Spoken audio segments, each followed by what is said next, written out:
Alright all, and welcome back to another weekend preview of the racing ahead of us. This weekend, obviously the Irish Oaks at the Curragh, probably the best racing on offer, but also a few decent races at York on the Saturday, and some good racing overall this weekend to get stuck into. At the moment, these videos are taking the shape that I'm kind of covering 5 or 6 races and then giving a nap of the weekend. I think that's how I'm going to do it for these sort of weekends from now on, unless you guys maybe want me to change. And then when it gets to maybe a glorious Goodwood or the Galway Festival or something like that, I might return to those day-by-day videos that I did for Royal Ascot. So if the demand is there, you might let me know down below whether that's something you'd be interested in seeing. As I say, Goodwood and Galway are the ones that come to mind as being the closest that you could do those day-by-day videos for 5 or 6 days. Anyway, going into today's video, we're covering 5 races, 4 from the Curragh, 1 at York, and then a nap, which is also coming at the Curragh. So it's 5 really at the Curragh and 1 at York. Starting off with the Irish Oaks itself, which is probably the main reason a lot of you people are watching this video. You want to hear the thoughts of the biggest race of the weekend. And it looks a good race. Obviously, Love not running in it, Fancy Blue not running in it. Was there anyone else? Peaceful not running in it, and Alpine Star. You know, all those fillies that, or what, most of those fillies that ran in either the Oaks or the French Oaks are not running. But one that is running is Ennistimon, who obviously came second in the Ribblesdale at Ascot and second in the Irish Oaks, having won a Leopardstown Maiden at the start of the year. She's in here kind of almost joint favourite with Cayenne Pepper, who's a filly of Jesse Harrington's that I've talked up a lot on many different platforms for quite a while now, as I have done with a lot of these Jessica Harrington fillies. And it is quite hard, because obviously I backed Ennistimon for the Oaks at an each-way price, and she delivered coming second, so she you know got us our money back that day, and also she ran very well. She took it up probably a little earlier than ideal, but Love, you know, pretty quickly sealed the deal, and she was 9 lengths back in second, so it's very hard to quantify that form. It's still hard to know whether Love is just an absolute freak, or whether, you know, the fillies she's beating aren't maybe the best fillies in the world. But Ennistimon was able to reverse form at Frankly Darling, which has to be seen as a positive, and she comes here with red hot claims. However, I can't stray away from this Cayenne Pepper, and I can't stray away from these Jessica Harrington fillies. I thought her performance on her reappearance in the Pretty Polly Stakes behind Magical was a superb run.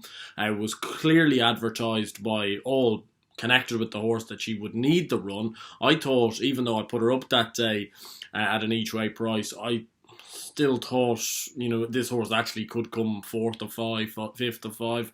And the fact that she's beaten Fleeting into 3rd. Now, Fleeting is a perennial, you know, non-winner, but she's still got very good open company Group 1 form.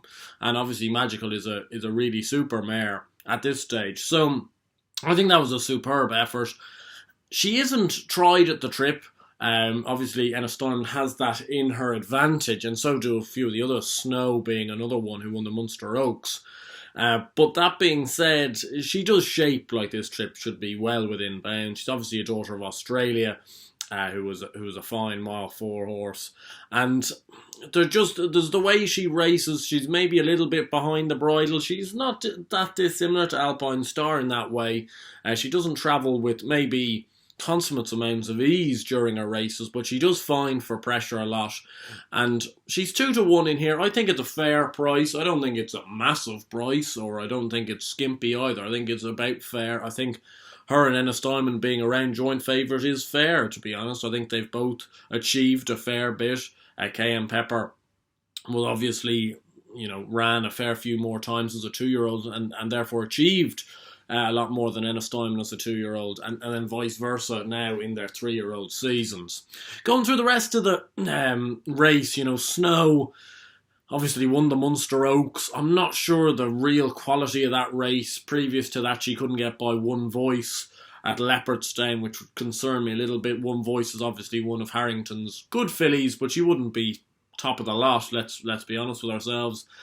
Even So, who was the weekend nap around 2 weeks ago on one of these videos when she won the Oaks trial at Naas, was very gutsy that day. I'm really interested to see her at a mile 4 And I wouldn't perhaps put anyone off macking her at an each way price of 10, 11 to 1.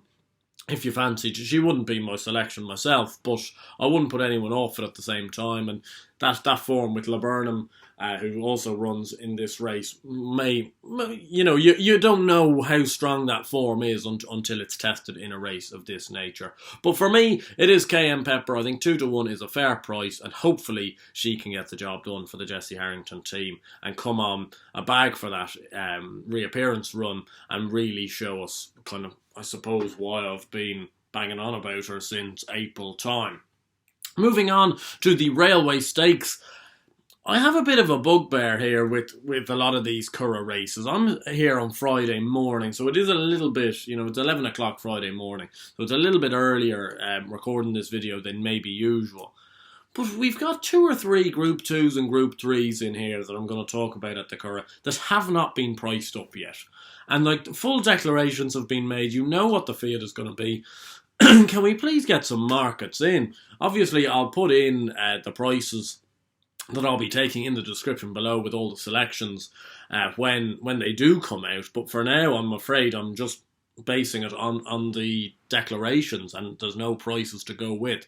So I suspect some of these might be short enough in the next 2 races I'm talking about. But that being said, I'm trying to back winners here, not kind of back good priced losers. So that's where I'm coming from. Anyway, starting in the Railway Stakes, 6 furlongs, Group 2 race. A horse I've now backed twice in his 2 runs is a horse called Merchant's Key. I've talked about him quite a few times now. Son of No Nay Never was second to Admiral Nelson at the Curragh. Was that on Guineas weekend? I think it was when Merchant's Key went off favourite and Admiral Nelson beat him at a bigger price. Obviously, Admiral Nelson went on to bomb Ascot, but I wouldn't look too much into that. He then came back to the Curragh and beat Irish Chief by 1.5 lengths. Alex D was 4th in that race, and he'll put his credentials on the line this afternoon at Limerick to see kind of how strong maybe that form is. But he looked very good that day. I think his main challenger is Lucky Vega, Jesse Harrington horse that beat Lipizzaner on the first day of the resumption at Naas. Lipizzaner is a horse that I've gone to the well with a couple of times this year without producing the goods.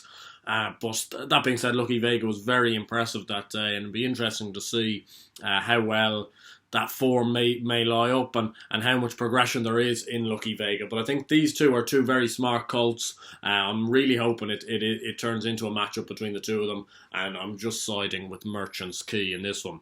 The Minstrel Stakes is a 7 furlong Group 2 race. I think this horse will be favoured. I think this horse could be odds on, to be honest, but my idea of the winner of this is Lancaster House. The son of Galileo was extremely, extremely impressive on his reappearance when winning the Gladness Stakes to Speaking Colours, who went on. And did Speaking Colours win the Ballycourse? I think it was the Ballycourse. But anyway, he won a Group 3 himself. And was also 5th in the Diamond Jubilee. So that form looks rock solid. He went from the front that day over 7 furlongs. I think he'll go from the front again here. He's probably a horse that ideally is a mile horse, but these races are cropping up for him at 7 furlongs. They look the best kind of progression targets. Last time out, the Gladness was a Group 3, this is a Group 2. And I'd say if he goes and wins this, a mile Group 1 race will probably be on the cards for him. I think he's still a very exciting horse. Personally, I think he probably is a Group 1 horse, and hopefully, therefore, can just run away with this. I don't think there's anything in here to beat him if he is on a going day. The Scurry Handicap is a 6.5 furlong heritage handicap. The Premier Handicaps of the Curragh are always tricky to get to the bottom of, and I've taken one at an each way price here. A horse for Eddie Lynham called Romantic Proposal in here around 12 to 1. I was quite progressive last year at the back end of the season as a 3-year-old, having run some very nice races at the start of his 3-year-old campaign. One that particularly stands out was when he was a length behind Miss O'Connor, who's obviously a very good filly who's gone over to be trained by William Haggis. Was 6th on reappearance behind Big Baby Bull. Obviously, a few of these come in again. Tommy Taylor ran in that race. Tommy Taylor's a horse I've backed a few times this year and got nice each way returns on. He was 3rd that day. Romantic Proposal was 6th, dropping to 6.5 furlongs, dropping back into this sort of distance for the first time in the career. And Eddie Lynham does go well with these sprinting types, so it's an interesting move. I think 12 to 1 is a fair each way price, and if coming on for that reappearance run, could go close in a race like this, but it is well open, as all these Premier Handicaps are at the Curragh. It's probably a 4 or 5 place job, so hopefully we might back and collect each way. The one race at York I'm going to cover is the John Smith Handicap, probably the big race at York. I know there's a few group races, but John Smith's Handicap is probably the most profitable one on the day. Good, big, I think they're called, are they Heritage Handicaps in England and Premier Handicaps in Ireland? I think that's the way they're talked about. One I backed at Royal Ascot and didn't run his race was a horse called Good Birthday for Andrew Balding. William Carver takes the ride this time. He's 14 to 1 here. He was third in the Cambridgeshire off a mark of 98 behind Lord North, and obviously Lord North is a group performer running in a handicap last year. He then put in a solid reappearance run, went third to West End Charmer at Newmarket on Guineas weekend, again off a mark of 98, and then ran at Royal Ascot over a mile 4 for the first time on soft ground. Now, he ran very poorly that day. You know, you're trying to piece together excuses, you know, soft ground, didn't stay, I'm not sure, but he's now been dropped a pound to 97, and obviously William Carver takes the ride, who's taken off 5, so he's in effect running off 92. And he looks a very dangerously handicapped horse here off 92. I think 14 to 1 is a big price, to be honest. Back to a mile 2.5 here. It's probably his ideal trip. Good ground forecast. And I think this horse actually has a cracking good each way chance. And finally, the nap of the weekend is coming in again in a race that hasn't been priced up, which is very frustrating. It's the Curragh Cup, the 4:45 tomorrow, a mile 6 furlong race, Group 2 contest. And I'm going to take a chance here. I'm not sure where he's going to be in the market. But a horse called Memorablis for Aidan O'Brien, one of these Galileo horses that was put in 2 fairly middling runs in maidens as a 2-year-old last year, was poor on debut before improving a bit on that to come third to a horse called Sunshart of Andy Slattery's in a maiden, second time out. Then he reappeared when winning a mile 4 maiden at Fairyhouse. He was stepped well up in trip and found heaps and heaps for pressure that day, beating a horse called Tarmanzor, who's actually contesting some of the good maidens around the block this year. As I say, he stayed on very well that day, showing that a mile 4 certainly within remit, and hopefully a mile 6 is well within remit as well. The big thing here is he's obviously an inexperienced horse, and he's taking on horses like Twilight Payment, Master Reality, Cypress Creek, who have a lot more kind of proven form and are rated highly superior to him, and are all 5-year-olds, 7-year-olds and the likes. And this horse is only a 3-year-old with 3 runs, so he is very, very inexperienced, and that is the risk you're going to take. But he's getting nearly in receipt of a full stone from these horses. It does seem a golden opportunity to open his group account.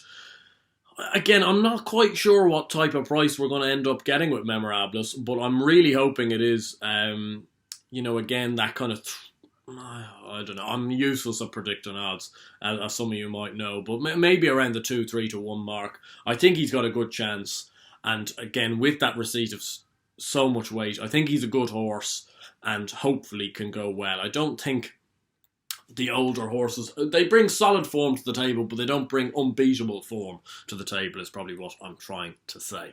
Anyway, that concludes today's video of the weekend's action. Hopefully you guys are enjoying these videos. If you do, please do give them a like and subscribe to the channel down below if you're new around here or you haven't subscribed before.